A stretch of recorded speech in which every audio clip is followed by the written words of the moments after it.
South Africans who provide essential services. Monday's services will be unaffected. National government shutdown. The EFF claims it will target key individuals. Strategic locations where it will be used. Protesting and calling for the country's independence. First citizen to resign from his position. The party has consulted with a number of stakeholders, including commerce and transportation sectors regarding Monday's activities. All of them. Essential services will be safeguarded, and they will see to it that workers who provide essential services can visit their workplace without any difficulty, which includes the police and the nurses and other health professionals in. As a result, our structures will be cooperative and will ensure that clinics and hospitals are open for business. DDA claims that its court applications are being considered against any incitement of violence, as well as intimidation during the national shutdown.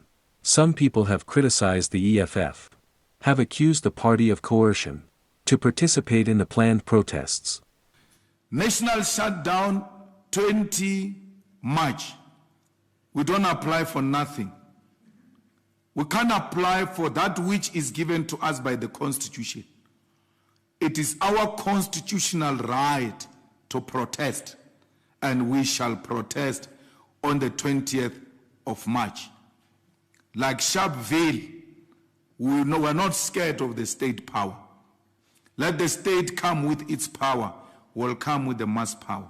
There will be no school, there will be no university, there will be no factory, there will be no bus, no taxi, unless they're taking protesters to the picket lines. There will be no truck to Richards Bay. There will be no train to Richards Bay. There will be no big roads that will be operating on the 20th of March unless it's emergency services.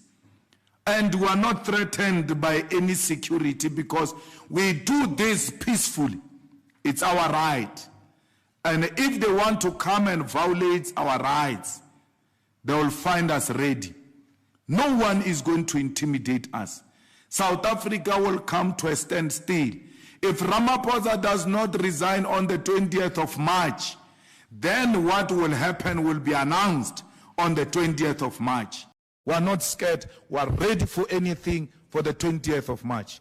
There have been people here, small boys who said Malema will be stopped, this shutdown will not happen, will physically stop Malema, will be with the president to stop Malema, and threatening Malema's democratic right.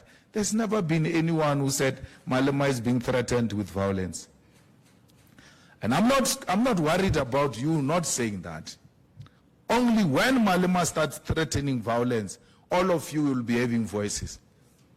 Some boys film themselves all the time here threatening me. And I can tell you with ease, let any boy come and try to stop me. He will meet his maker. When he leaves in the morning, he must kiss his mother goodbye.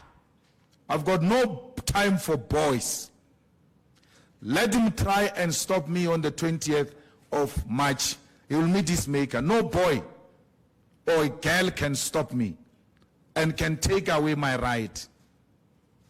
They say that every day on social media, they film themselves. No one says Malema's right is being threatened. That Malema is being threatened. If my right cannot be defended by the media, by the law enforcement, I've got a legal obligation to defend myself, and I will do it.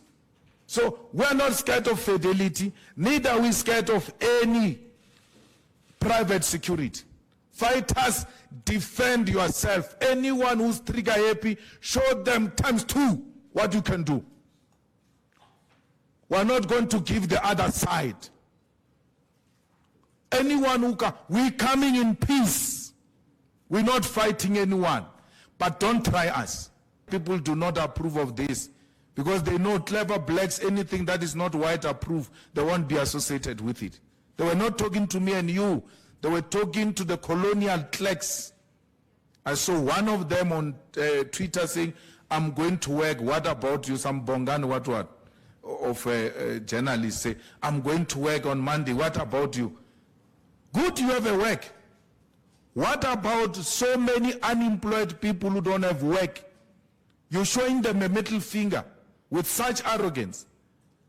You are going to work. Where must these unemployed people go? Since you are able to brag about your job on social media. Not even a little sympathy about these unemployed young people of South Africa and the poverty-stricken South Africans who live in terrible economic conditions. We have to stand up.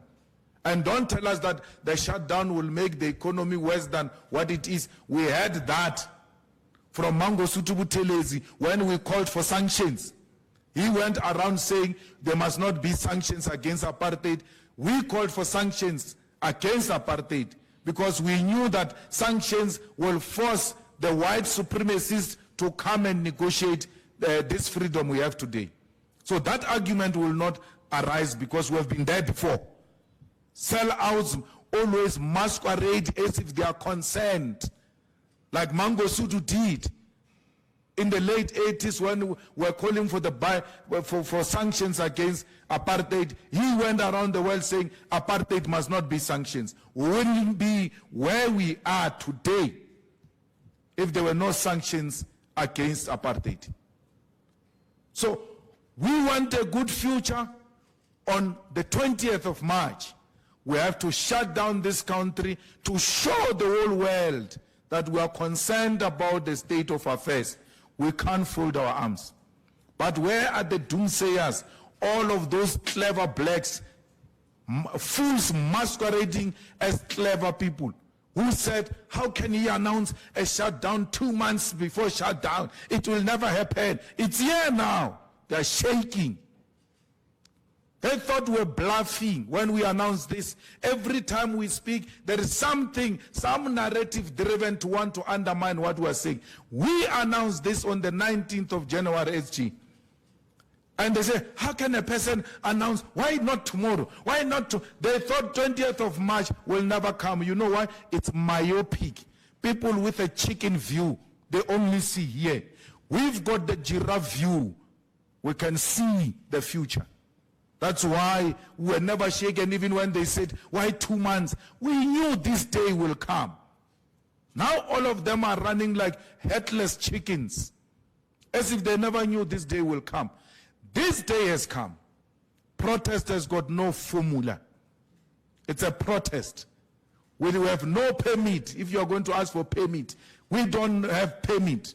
We are going to protest. We are not going to march. And to protest, we require no permit from anyone. It is our constitutional right. Enough is enough. That's why we took this decision to put our bodies on the streets. If they want to do anything, let them do it on the 20th of March. We're not scared of them. We will defend the defenseless masses of our people with our bodies. And our bodies will be on the streets, all of us. Every branch of the EFF, every public representative of the EFF, every progressive force will put his or her body on the streets on the 20th of March. Like he did with Marikana, let him do it. Like the apartheid government did with Sharpeville, let history repeat itself. There is no starting point and finishing point. If I happen to be at the Union Building, I will not have started anyway. So, fighters, wherever they are just going to gather and then protest. And it's as simple as that. It doesn't have transport, it doesn't have anything. The same way they protest in their communities, they are going to protest like that on that day. It's a protest, it's not a march. So wherever you are, patriotic South Africans and fellow fighters, identify strategic spots where you can go and occupy and make your voice heard. It's as simple as that. So if Union Building is such a center where we could be heard, let's go. We'll meet there. The branch of the EFF in that area must make sure there is an activity that demonstrates that we can be heard. If we can be heard at the Johannesburg Stock Exchange, why not? Go and occupy the Johannesburg Stock Exchange and protest there and show white capital that as you grow your shares and your monies, a lot of people are being left behind. If they can protest in a parliament or whatever legislature, whatever council, anywhere where the people will be at, if you can protest at a border gate, SG, at the harbor, at the border gate, at Richards Bay, let's go. Anywhere. It's a protest. It does not have a formula. Well, you know, guys, the same happens to agent provocateurs and outside forces. The fighters have got a responsibility to isolate agent provocateurs and outside forces who want to hijack the march and give it a bad name. And anyone who threatened the right of the fighters and fellow South Africans, defend yourself. That includes fidelity. By the way, we're not scared of poison. Well, he's nobody, he's just another human being. He's got no authority over violence.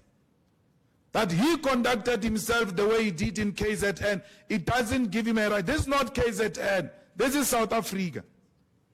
He must know that. So we're not scared of fidelity, neither are we scared of any private security. Fighters, defend yourself. Anyone who's trigger happy, show them ×2 what you can do. We're not going to give the other side. Anyone who we're coming in peace. We're not fighting anyone. But don't try us. We're not scared of fidelity. We're not scared. We know who owns and participate in fidelity. We know the owners of fidelity. And we know why fidelity is behaving the way it does. Because we know who are the interested parties. Whose daughter is leading fidelity?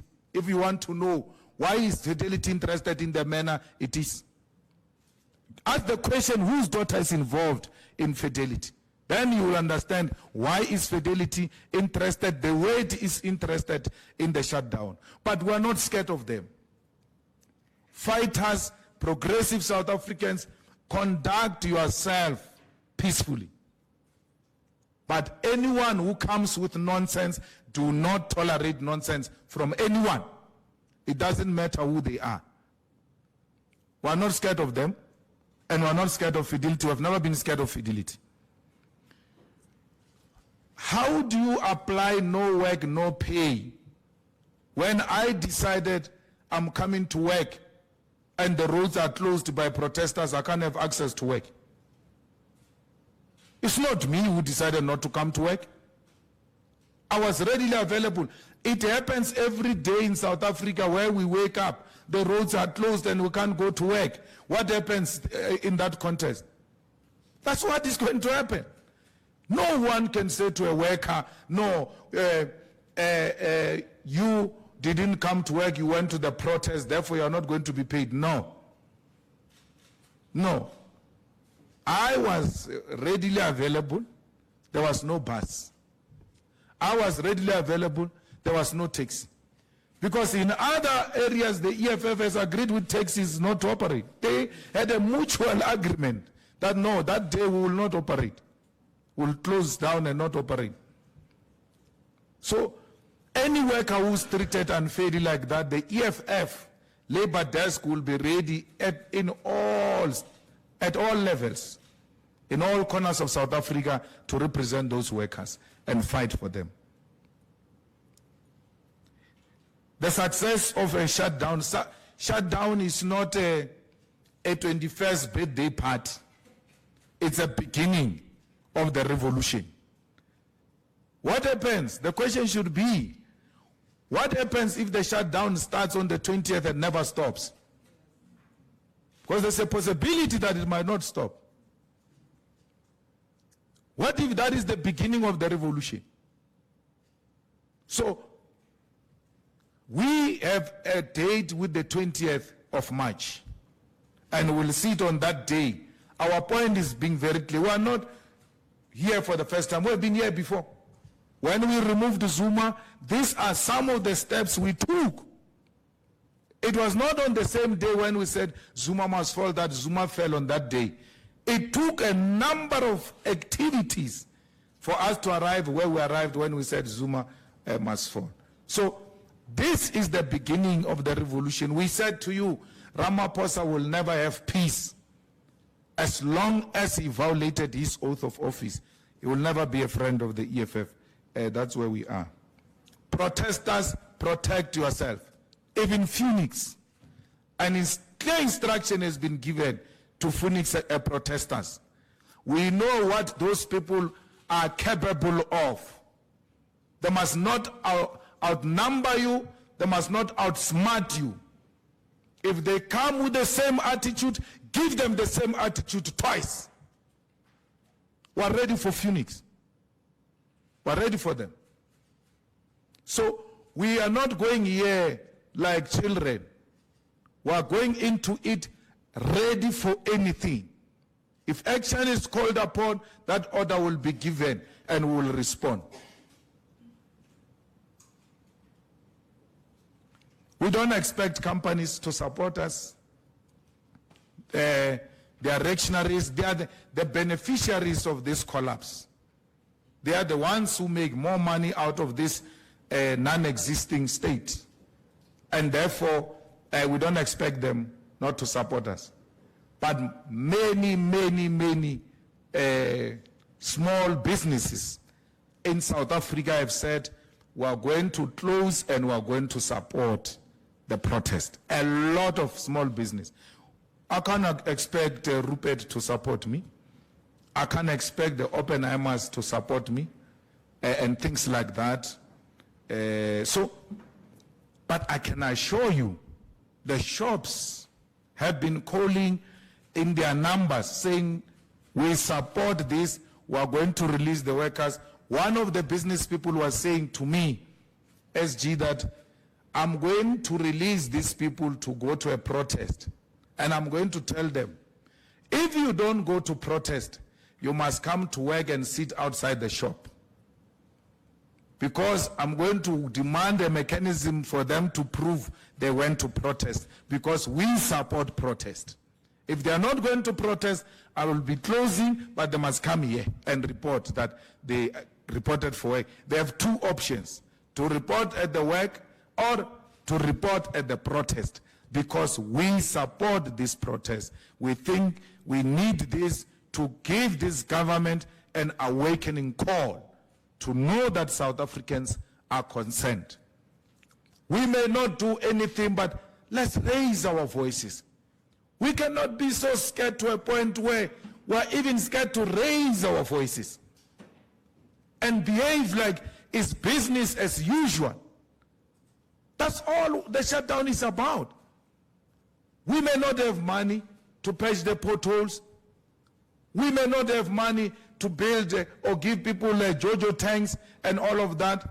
But we've got the voices to say to the unemployed, to say to the poverty-stricken, to say to all victims of GBV and victims of crime that we are with you and we know the pain you are going through. That's why we brought our bodies to the streets to demonstrate to the whole world that we will never keep silence when majority of our people are suffering. This is what it's about.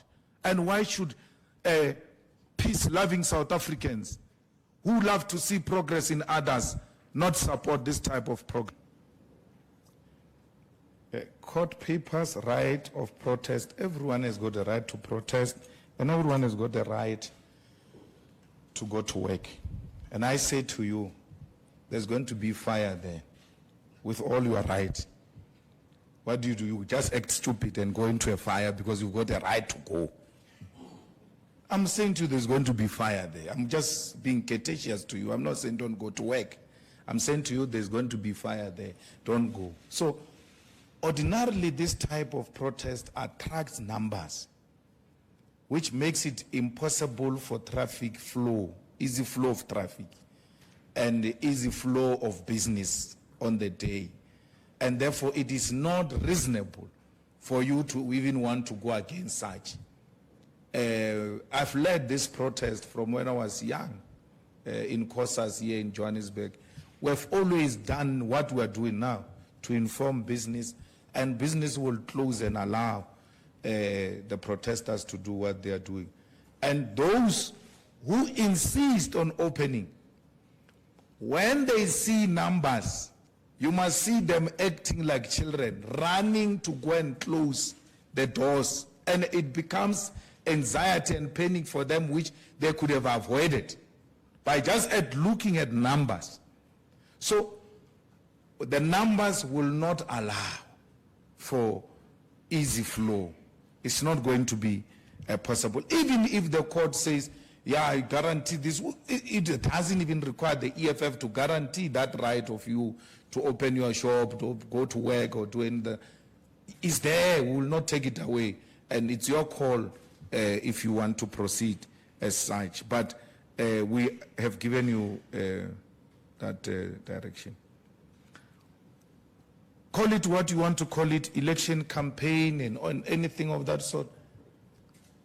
Are you saying because there's going to be election at some point, the EFF must not do anything because it will be called election campaign? That is being naive. Protest can come at any time, even on the eve of the elections or even immediately after the elections. So we're not going to be told this is an election campaign. Let me whisper to you, election campaign of the EFF is going to be launched on the 29th of July at FNB Stadium. We don't masquerade. No, now we come straight. Ours will be launched on the 29th of July at FNB Stadium. So why should we now use something as an election campaign launch when we've got an opportunity to launch it? So it's not an election campaign, but call it what you want to call it. Other means, you are in parliament. Why do you protest? Because you've got other means. I mean, the question is answering itself and contradicting itself in the process. Because other means include this one. It doesn't take away this one. That's why other means. The other means is parliament, which we are using. You can't say, why do you use only? That's why you can't put only in your question. Why do you use only this method? No, we're not using this method only. We were kicked in parliament raising the same matter. So there is no one single method of raising your dissatisfaction. We're using parliament, which we use very effectively, which we did during the State of the Nation address. And we did when it came to answer questions by staying away from the questions as a way of protest. And now we're going to the streets as well.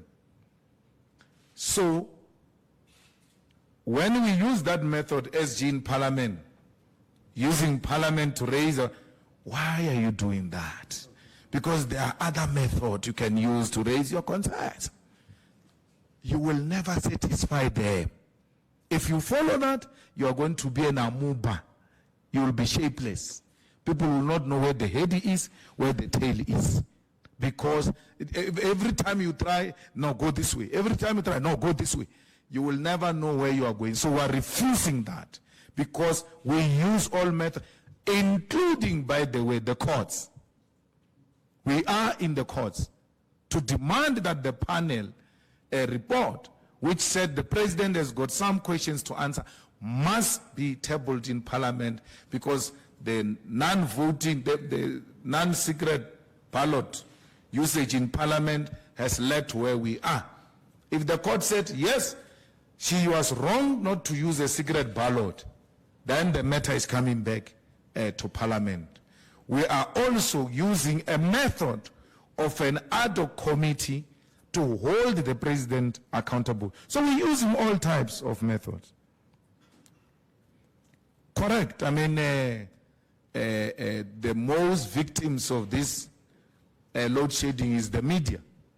as we are sitting here now, the room can become dark, and then the news can't be distributed the way you had planned to distribute them because of load shedding. So everybody is affected by this, and something must give to show that indeed we are in a serious situation that requires a different type of approach. So we welcome the media's support of the shutdown. We hope to see you putting your bodies on the streets supporting this shutdown. 2 hours, 6 hours is correct, it's true. We in the suburbs were different, because when they say 2 hours, it's not even 2 hours. It's 1 hour, 40 minutes, 1 hour, 50 minutes. It comes before the actual 2 hours. But the villagers, if it goes, they are happy to have it back the same day. It goes forever. And not only load shedding, by the way, that thing, what do you call it, substation SG, that one that bans all the time. If a substation bans in December, you must know it's done. If you get it back in less than 6 months, you are lucky. That is the life of our people. And when you say, why is he protesting? We have electricity. Our people don't have electricity. You are happy to have electricity. But this small business we are talking about, they've closed. They're actually no longer there. A KFC, let's take KFC, for instance. When it is load shedding, I don't eat KFC, it smells badly. So I don't think I eat KFC because I talk about KFC. KFC has got a generator outside. When it is load shedding, they don't switch on the generator. They close the doors. Because initially they bought generators thinking, we're going to defeat this through generators. So one day I asked them, why do you close when there is a generator outside? They say all the profits goes into the generator. So it's not worth it. It has eaten into business. So small business, by the way, majority of small business in South Africa is Indians. I expect a lot of Indians on the streets, because they are the ones who are hit hard. They are the ones who run small businesses. Small shop here, small fish and chips here. Indian community, it might not be that poor and working class in the sense we want to define the African working class, because they are involved somehow in small businesses. If there are people who feel the effect of load shedding, it's Indian communities, especially those who are in the small businesses. They are the ones who should be hitting the streets on the 20th of March and saying, this is going to lead to closing of our businesses. So we expect them there. We expect black and white, coloreds and Indians. This is a national shutdown. It doesn't say EFF shutdown. It says national shutdown. The SG was showing me here in Hardin. The taxi industry, filling stations, everyone has agreed to close and said we are hit hard by this thing. We are joining the EFF's protest on that day. So you are right. EFF has protested, has got no history of violence. So why is violence starting today? And why would you know there's going to be violence if you're not the one who's planning the violence? The DA knows there's going to be violence because it is going to deploy agent provocateurs like they did during apartheid. It will not be for the first time. Apartheid deployed agent provocateurs in a peaceful protest. We are marching, we are being commanded by leadership, there is no problem, police stop us, leadership goes to talk to the police to open the roads and all of that. Boom! A stone just comes from the masses, hitting a van of the police. Because that is the arrangement between the police and the agent provocateurs. You throw a stone, once we see a stone, we are hitting. That's what the DA is going to do. But we are very vigilant and we are ready for their people on that day. So we have no history of causing violence during our protests. Only those who are planning violence will know that there's going to be violence on that day. Economic damage, my sister, you are directing your question to a wrong people. Economic damage is led by Ramaphosa. Ramaphosa's government is leading to economic damage. With such high unemployment, with the economy collapsing, with businesses closing, with electricity not being provided, you want to turn around and blame the EFF for that? No, man. No. It's going to become worse if we don't stop Ramaphosa now. So if it goes beyond the 20th of March, it's no longer EFF-led. Now the society has taken over. And that will be a confirmation of what we warned you about, that there will be an unled revolution in South Africa. No one can stop it. No army can stop it. No police can stop it. Who can stop this? Ramaphosa can stop it by stepping down. And that's how Ramaphosa can stop the economic damage, by the way. If Ramaphosa stepped down, we want the leadership that will engage in a program that will recover our economy as a country. We have said to you, we are not going to damage any property. Therefore, we are not going to take responsibility for any damaged property. Police have a responsibility to arrest criminals. So anyone who damages anyone's property will face law enforcement. Ours is a peaceful protest. You will only come back to us if we had said be violent. They're banned, they do this. We've never said that.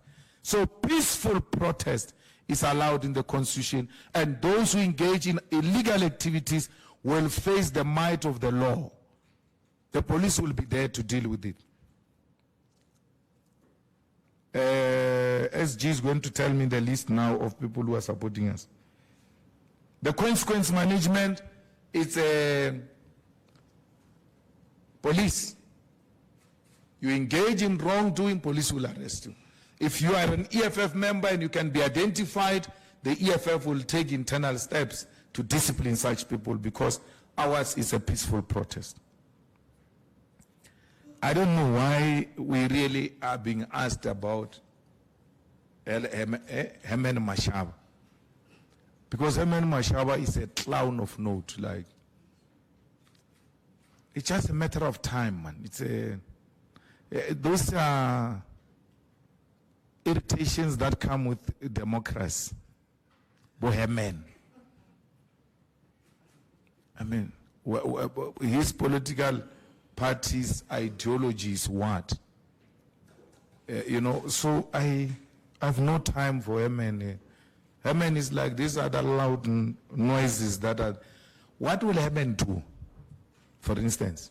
Because when Herman speaks, you must ask him. But they're saying the shutdown is going on. What are you going to do when? What will he do, Herman? There's nothing he can do.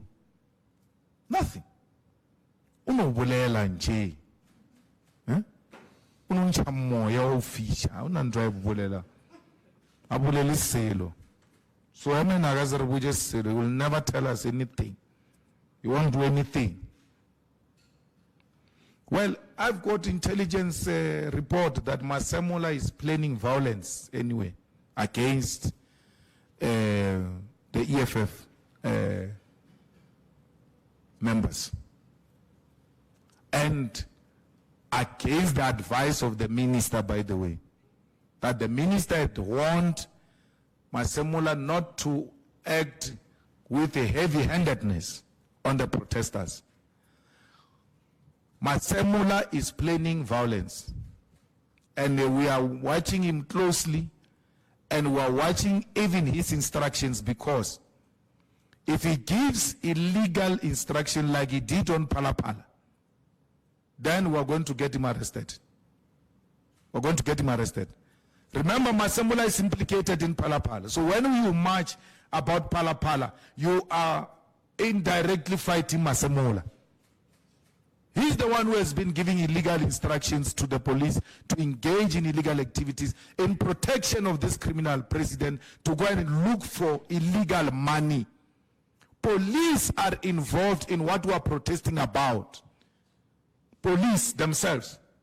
They took our chopper, went to Namibia without a police case. Sent police to go to Namibia without a police case. Sent police to interrogate the domestic worker, to torture a domestic worker, engage in GBV. So police cannot be happy with the protest of the EFF. Police, I mean the high echelons of the, not ordinary police. The high management of the police is not happy that the president is being called to resign. Key amongst the demands for the resignation of the president is Phala-Phala, which implicates Masemola. So Masemola is planning heavy-handedness and is not going to succeed. The people he's working with, the people he's giving illegal instruction, he doesn't know that they report here at Winnie Mandela House directly. I don't understand how these fools are still operating here in South Africa, because out of 10, when you're talking to 10 people, 3 of them to 4 are EFF supporters. When you're talking to 10 people. So Masemola thinks those are ANC mascots. There were ANC members, some of them went there as MK and all of that. They too are not happy with what's happening. They are card-carrying members and they report here about Masemola's activity. So what you are talking about, I've got a blow-by-blow of what he's planning. He gives an illegal instruction, he's going straight to jail. IPID is waiting for him. Because we're not going to allow Masemola to act outside the Constitution, because he wants to protect his personal interests and the interests of the president. That is an abuse of office, an abuse of power. So Boysens must know that there is no Masemola who's going to help him. There's no Masemola who's going to help him. So fuel tanks, I don't know where the fuel tanks will be going, because garages are closed. Why should fuel tanks be escorted? They are wasting police petrol. To where? Transnet issued an instruction. Transnet has written a letter to all trucks owners. No trucks.